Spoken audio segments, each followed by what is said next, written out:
You can start, Dipchand. Today, we take a short trip to the beautiful city of Toronto, Canada, where we meet and greet the hardworking, the dedicated Deejay Dayton, peer support counselor with the Gatehouse. But before doing so, first off, my name is Dipchand Ramcharitar. I'm the Outreach and Development Director with Voice of Men 360. Voice of Men 360 is based in London, Ontario, Canada, was founded in 2020, and primarily advocates for the support of men and boys. And we are also part of International Men's Day, serving in over 95 countries for more than 25 years in a similar capacity. So before we continue, here's our disclaimer. We would like to remind everyone that that Voice of Men 360's mission is always delivered in good faith with the intent of peaceful harmony for all. The views and opinions expressed by the participants are their own and do not necessarily reflect those of Voice of Men 360. Please know that our content is not a substitute for professional, medical, or therapeutic advice. If you are struggling with personal challenges, we strongly encourage you to reach out to a qualified expert. For questions or comments about today's episode or any Voice of Men 360 content, please email us at info@voiceofmen360. Thank you very much, and welcome one and all to this really critical session with Deejay. That's the familiar tone we're going to use today, Deejay. At the controls is our president, the hardworking Sivam Velautam. And Deejay, first of all, here we have Deejay.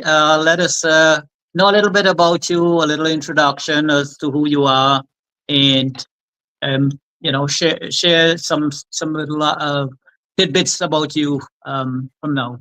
So thank you, Deejay, and the floor is yours. Thank you very much. Hi, yes, my name is Deejay Dayton, and I am a peer support counselor with the Gatehouse. I should also disclaimer: I am not I'm not a psychotherapist or a psychiatrist. This is peer support that I do. I have been doing it for a few years, so I do have some, I'd say, some experience and some insight into it. I used to be in theater. I was in theater most of my life. I was an actor, a writer, director. You do it all when you're in theater. And I'm a massive comic book geek. Also, nobody who knows me doesn't know that. If you know anything about me, it's my absolute fascination with DC Comics ever since I was a child. But that's not what I'm here to talk about, although I could. No, we have more serious stuff to deal with today. Yeah, well, I had a previous conversation with you in which you said that the theater actually has played a role in your personal growth and work with the Gatehouse. So can you elaborate on that some? Oh, yes, absolutely. One of the things I really love about theater is the ability to be someone else when you're not really able to deal with issues in your life. You wind up with the possibility, at least, of dealing with them as a character. You might wind up in a show where at some point your character is dealing with something similar to your own problem. And you wind up seeing a different way of dealing with things. That's what I'm trying to say. Because, the more possibilities we understand for our lives, the more possibilities there are in our lives. And this is why the arts is very important. Watching imaginary worlds, watching other ways of living, or performing them, enables one to see outside of the bubble of one's life. Right. And for me, at least, it was a great advantage, both in acting and in writing, dealing with stuff that I just couldn't actually confront or deal with. And I've also found, working with the Gatehouse, my time on the stage, my time being someone on stage with a mic, has actually really helped me as a facilitator. I'm very comfortable talking to groups, so I don't have that kind of pullback. And I've found that a big part of it is creating a relaxed and safe environment, making people feel comfortable so that they're able to talk about and share things that they normally aren't able to. I sometimes think of it almost like where the moment the camera goes on, like right now, it's the Deejay Dayton show, which might sound frivolous. It isn't. It's the way I've learned to make other people engaged and comfortable. That's kind of what I do. Very interesting. And did this come about at some serendipitous moment, or was it built up over a period of time, your love for the theater and how it impacted your life overall? Well, there's a story that my mom loves to tell. I don't remember this. I was 4 or 5 years old. My parents had tickets to a performance of Hello Dolly in Winnipeg at Rainbow Stage. And I think the babysitter couldn't come, so they brought me. And I sat on my mom's lap and I was so quiet, they thought I was asleep. And on the way home, apparently, I sang all the songs from the show. And the next day, I was in the backyard acting out all of the roles and doing the dances. And I told them that's what I wanted to do. I think my mom was pleased. My dad was not. But, that's the way it goes. You sound like a natural there, It seems that what you were actually built for. So you started at a very young age. Pretty impressive, pretty impressive. So, it adds a little jovial setting to the situation we are in right now, discussing, certain things. For example, I want to bring up a subject here that is very, very serious.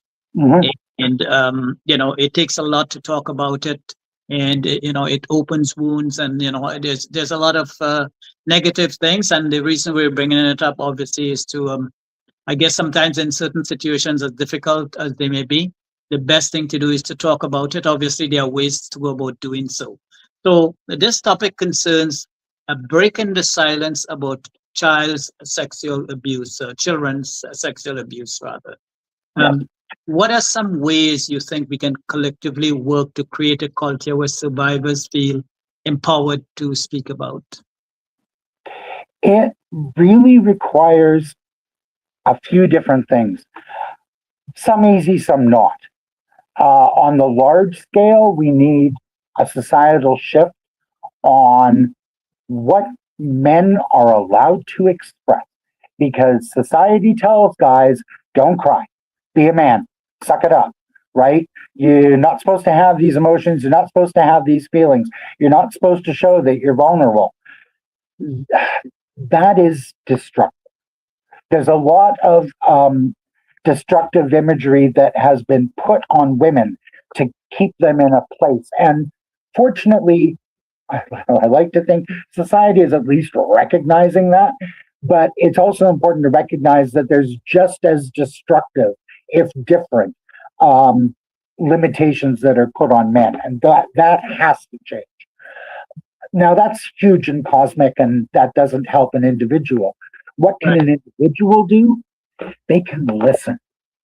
They can show themselves willing to listen and not judge, and be empathetic. Try to put yourself in the other person's place. It feels so good to be able to talk about things with people who will simply listen. They don't need to have great advice. They don't need to solve your problem. They just have to be willing to hear you. And that's something every individual is capable of doing. Yeah, very important. Now, can you tell me what the importance of listening to the survivors and believing them. How important is that? Oh, it is critically important. And you know, I don't want to get into discussing politics, but I think we can see situations right now where survivors are not only not listened to, they are actively ignored and treated. They are abused all over again by social media. Um, yeah, I'm sorry. It's a very distressing topic. It it is very, very difficult for people to talk about these issues. I have a very good friend, and he was abused by a coach, a person in position of authority, and he spoke up about it and had actually went to trial. And he was the only one willing to testify. They knew there were other people, but he was the only one, and he braved through all of that. He was so strong and so courageous and went through a lot of crap. And in the end, the man was acquitted. And it just crushed him. It just destroyed him. And it's really sickening because these stories happen over and over. Right. Society would much rather plug its ears and say everything is fine. I just don't want to look at this. Right. So, what do you think are some ways we can reduce the stigma and promote support for survivors, both in communities and online? Well, online there needs to be a lot more regulation. I know I sound like a right wing, out of control, everything, but it's just past all reasonable limits. We have to figure out a way to prevent the amount of hate. I cannot imagine the difficulty growing up these days because people are all glued to their phones, and social media is as real as the real world. And social media is vicious, nasty, mean-spirited. Trying to connect with real community is a big help for that. Actual one-on-one communication with people. It's much harder to be nasty to a person's face than it is to an imaginary person online. I sound so old, don't I, when I'm saying we need to get the young people off of social media. In my day, we didn't have social media. But still, that is kind of what I believe would help. Yeah. And what about what is the Gatehouse approach to survivors who are hesitant to come forward? Well, there are a lot who are hesitant. There are more that are hesitant than who will actually come forward. The Gatehouse is set up with a kind of two-program beginning. There's 16-week programs, phase 1 and phase 2. Right. And phase 1 is split by genders. There's a male group, female group, all gendered group. So there's try to make it available to everyone for their comfort levels. Right. And phase 1 does deal with a lot of the secondary elements of abuse, frequent other problems, anger issues, addiction issues. These are common among survivors. But the most important thing in phase 1 is really just making people comfortable and getting it so that these people can talk to other men or women, to people they don't know about their issues. And so creating this comfortable space is a huge element of phase 1, while in phase 2, people are encouraged to dig a little more deeply and to try to make them comfortable with actually telling and sharing their story. A lot of people, well, okay, I can only speak from my experience, but of the people in the groups that I've facilitated, many men have told me that the things they talked about in the group, they had never shared with anybody in their lives, and that they didn't think they would be able to. Even when they joined the Gatehouse, even when they started the program, they thought, okay, I'll say these things, but I'm going to keep this quiet. And by the end, they had opened up about it all. And it's wonderful.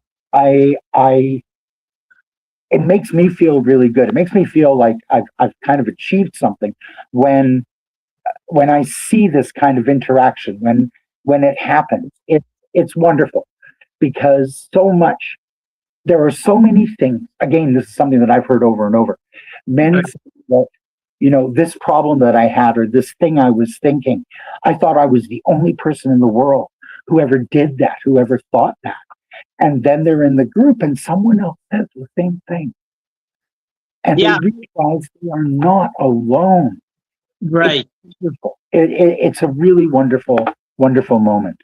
Yeah, I had we had a previous guest on a different topic, but the concept is the same, in that the person said the same thing that you just said, in that people tend to open up when they feel comfortable in a group setting, and somebody else encountered a similar situation, so they don't feel like it's me alone and I have to feel ashamed or something like that. So people tend to open up, and you get a much better response overall in a group setting. So that certainly helps.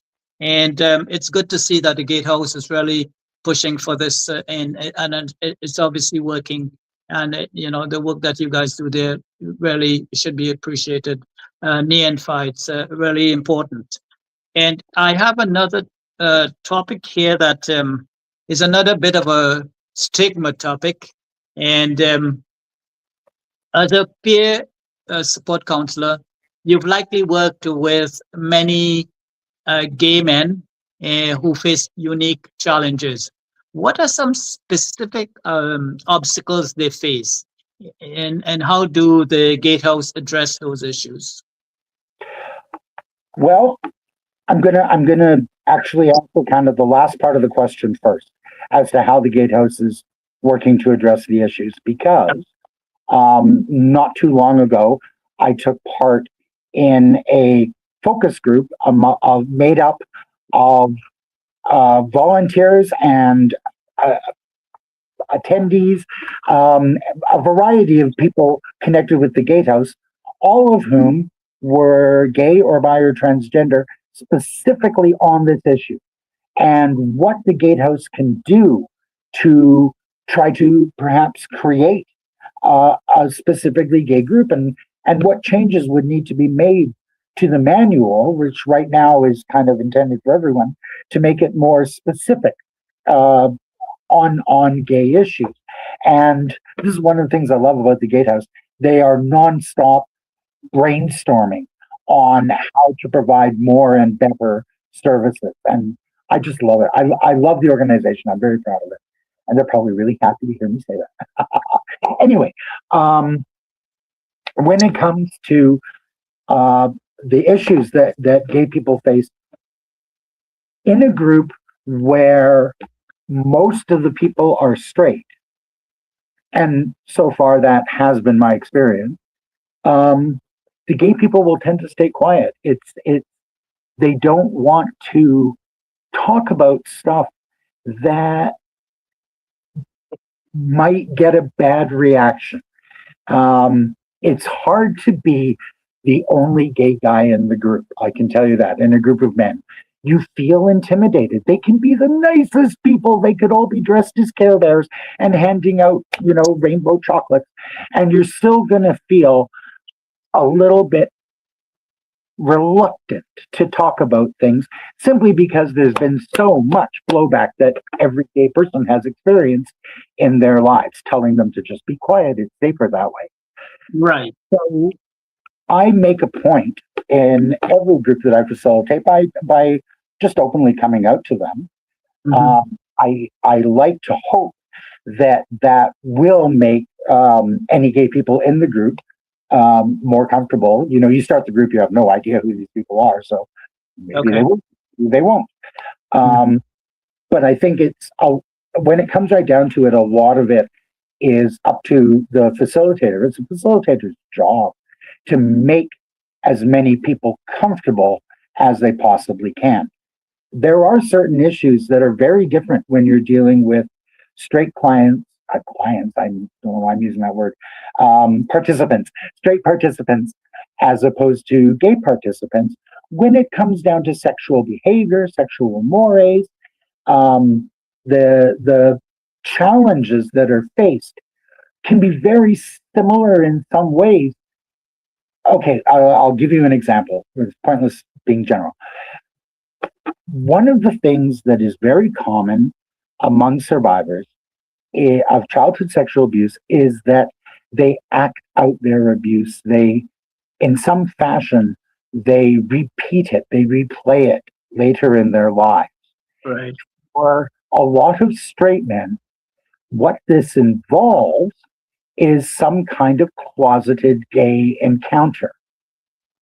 So for them, the abuse makes them question their sexuality. What am I if I believe that I'm this, but I've got this other thing gnawing at me?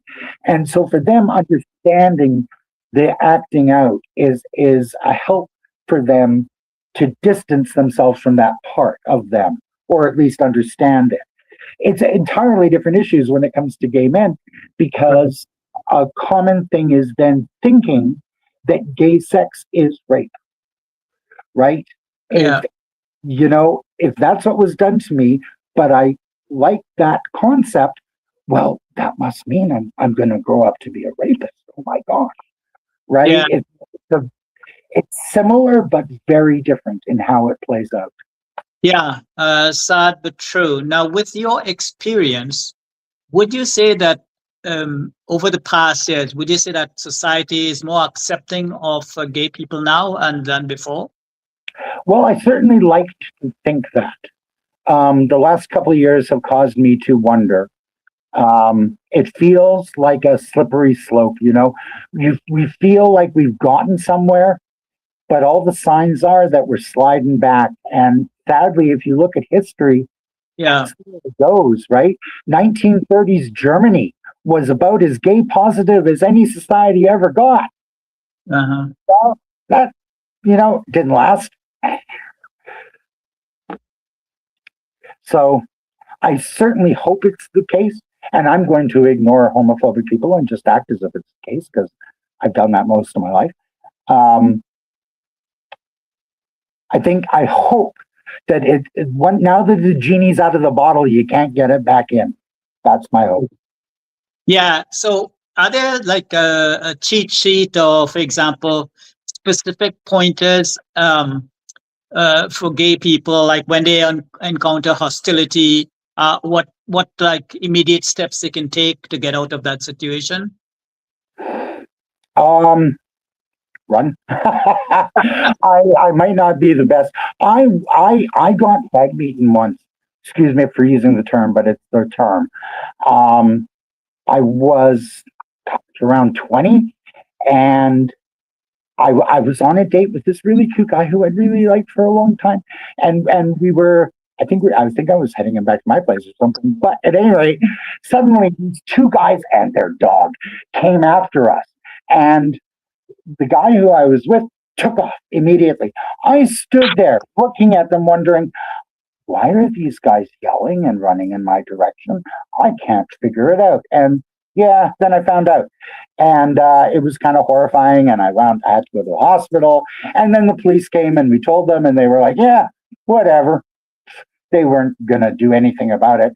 Couldn't be bothered to look.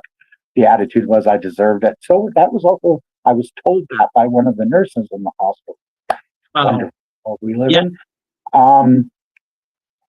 And then the guy felt so embarrassed about running out on me that he didn't want to talk to me. And I was like, no, this ruined this beautiful date. Yeah. Yeah, well, that's sad, but that's something I guess we all have to deal with. And I'm sure some of that can lead to trauma, which in itself, healing from that can be a journey of sorts, I'm sure. Can you share a bit of what you've observed in survivors' healing journeys and what gives you hope for their recovery? survivors face a healing journey that lasts a lifetime. It's really important to move from victim to survivor. But then there's survivor to thriver is a phrase I've recently heard, and I really like it. The healing journey that survivors take is a very challenging one, and not unlike, from what I have heard, the healing journeys of addicts.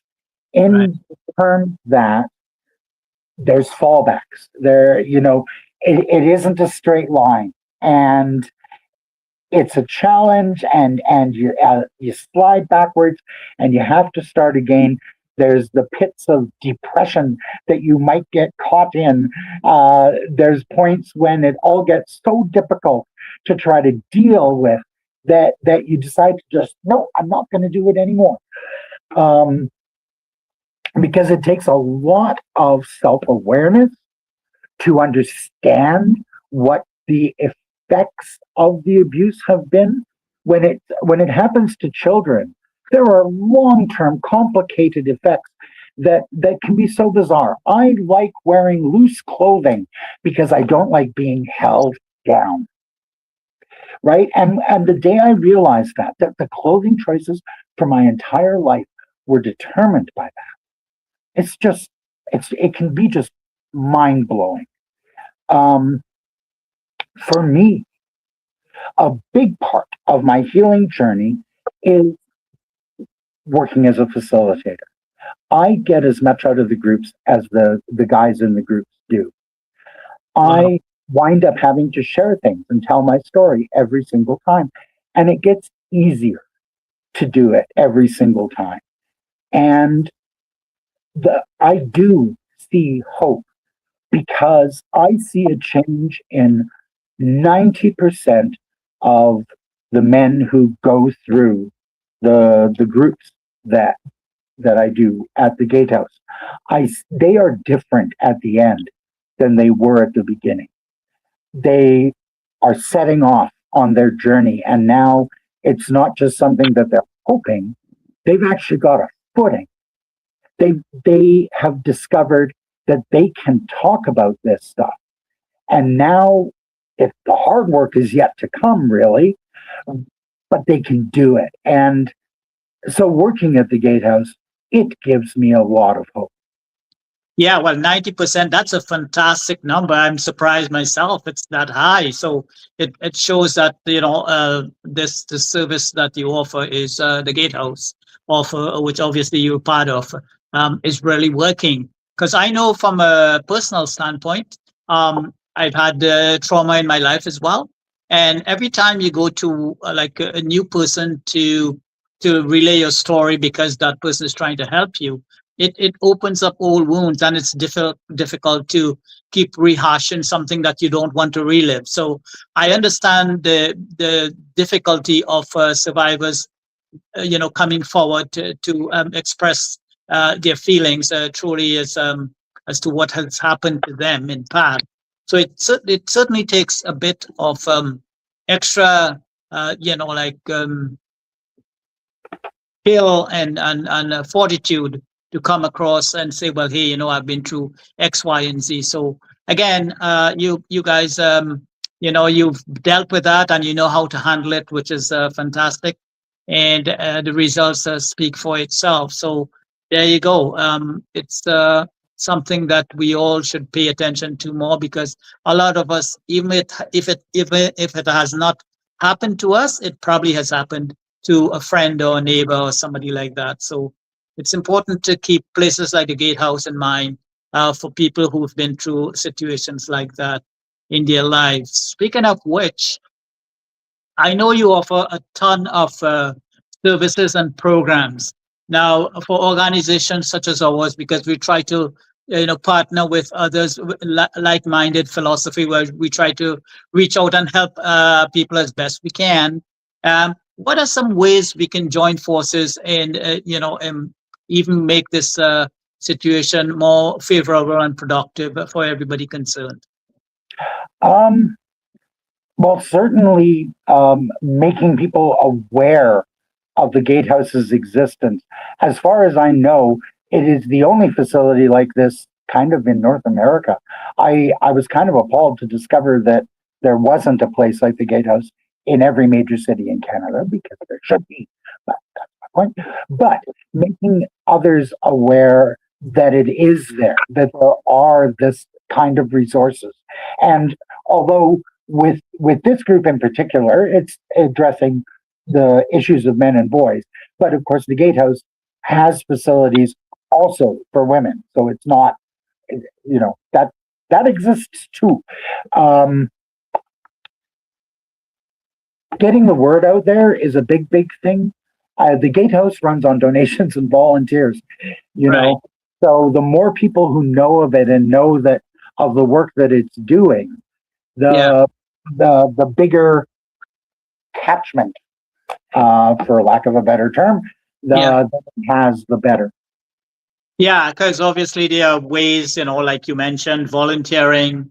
You can do fundraising and advocacy. All these are certainly ways that can develop a great amount of traction in dealing with these particular issues. So, fundraising. I mean, I don't know what you just mentioned, that you get donations. So that certainly goes a long way in getting the programs on stream and available to as much people as possible. So, we can talk shop, I guess, a bit more in the future. We can sort of collaborate and see where we can sort of meet and discuss ideas and whatnot. And we may have some ideas. You obviously, with your experience, have some as well, and see where we can, if anything, we can add, to the situation that's already improving. So, we're more than likely to. We're very willing to join forces wherever we can. So I know the Gatehouse is always, like I said, they are always listening to new ideas. They are always looking for new kinds of things to do and new partnerships. So I think that would just be, amazing. Not that I'm in charge or make any decisions whatsoever. Yeah, well, who knows? Maybe you'll be on the board of directors soon. You never know. So keep your fingers crossed. So it's been we've ended on a sort of a light-hearted note, but the seriousness of the situation does not escape anyone.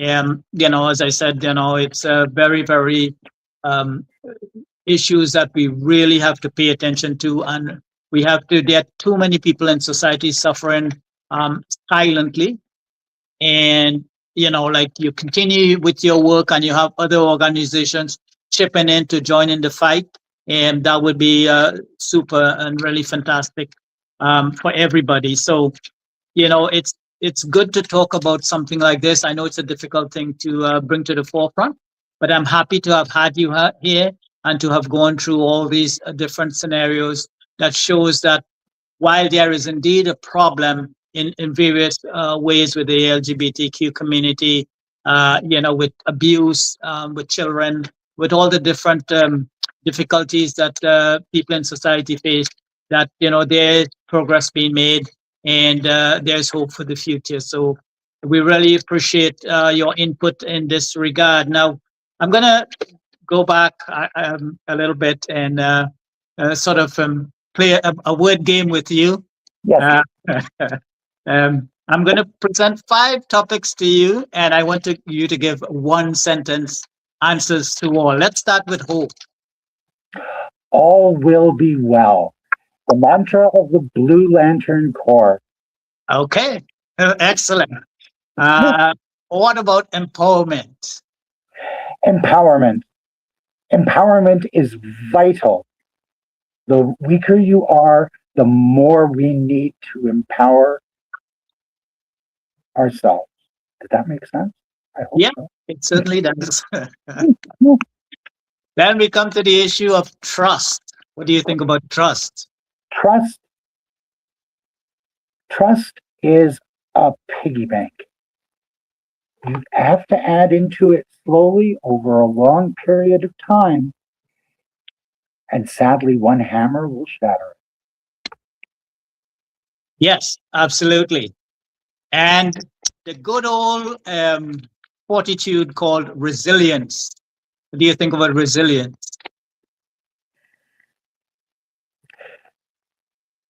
I understand resilience only in one term.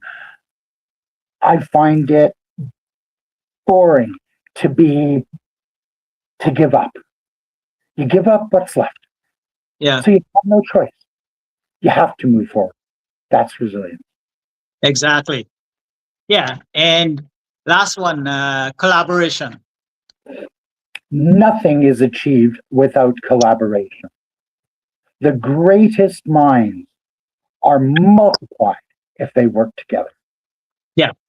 It's good to be independent, but you certainly can gather tenfold momentum if you collaborate and you're in sync with other people, and you Yes. move along the same line. So that is a big plus for everybody out there. Be independent, but when the situation comes up, reach out to others, and things would certainly look up for each and every one of us. So that's something to keep in mind.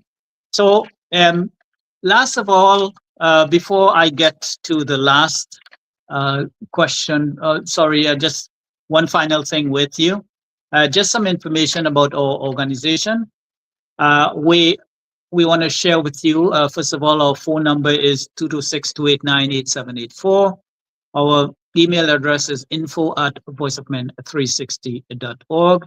And our website is www.voiceofmen360.org. We are available on pretty much all the major social media platforms: Facebook, LinkedIn, YouTube, Instagram, TikTok. And we have Facebook group page.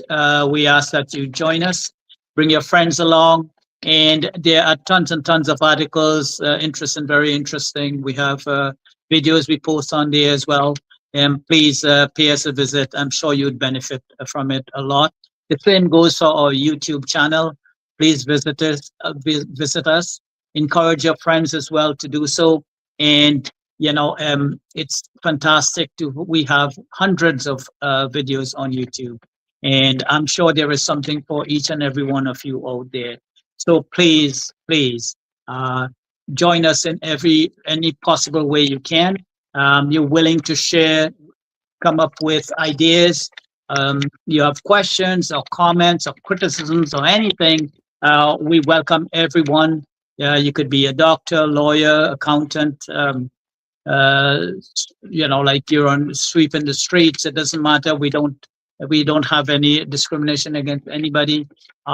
No matter what walk of life, what demographic you fall, ethnicity, it doesn't matter, status, anything.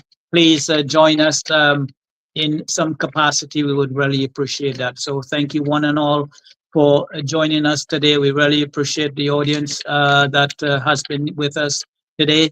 Thank you again to our special guest, DJ, for his wonderful insights.